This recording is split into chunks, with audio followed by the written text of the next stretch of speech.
could be perceived to contribute to skewed net of allocation unless, Mr. Speaker, and it will cause the situation that we have now.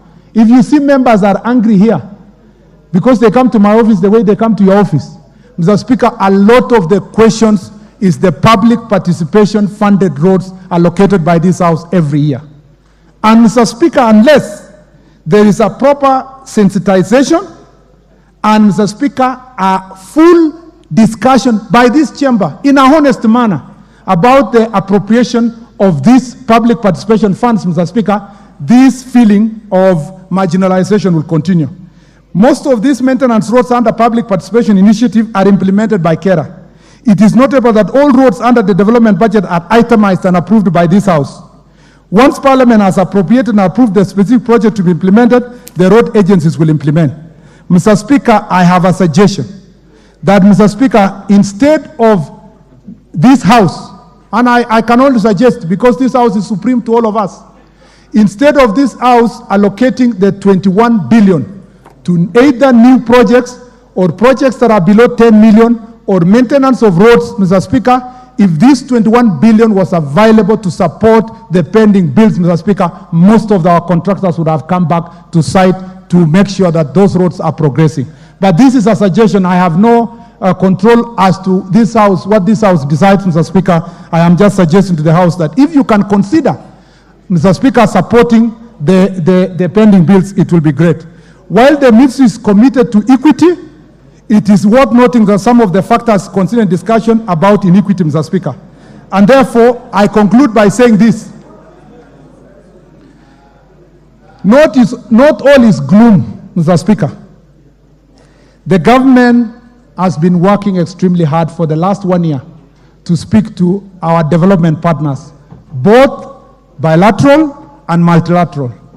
I speak with experience, Mr. Speaker, because you know, and I have appraised you on this issue. I have had to travel to many different parts of this world, Mr. Speaker, and particularly to one of our bilateral partners' countries to try to request them to consider supporting us. Mr. Speaker, the conversations are in advanced stage.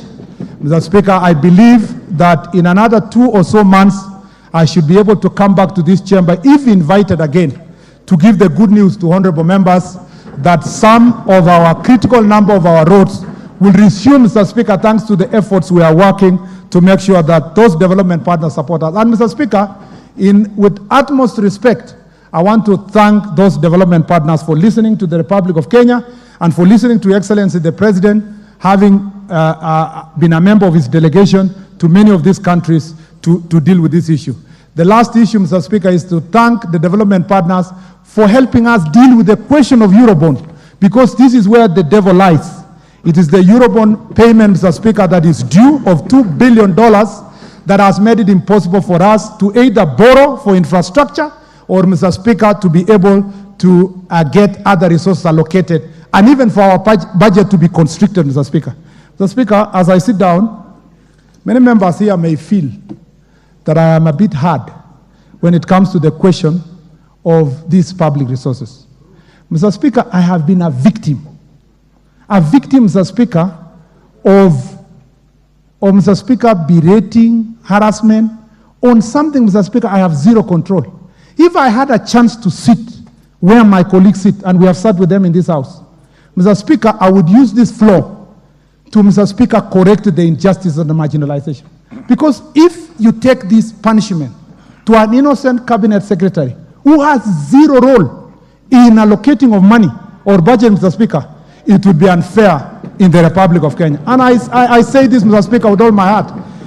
I am the only cabinet secretary, I don't want to praise myself, who has invited as many counties, I'm now in county number 26, to come for an open discussion without considering a political side, to ask ourselves, how shall we deliver on this very difficult road function in the absence of the budget that we have been given?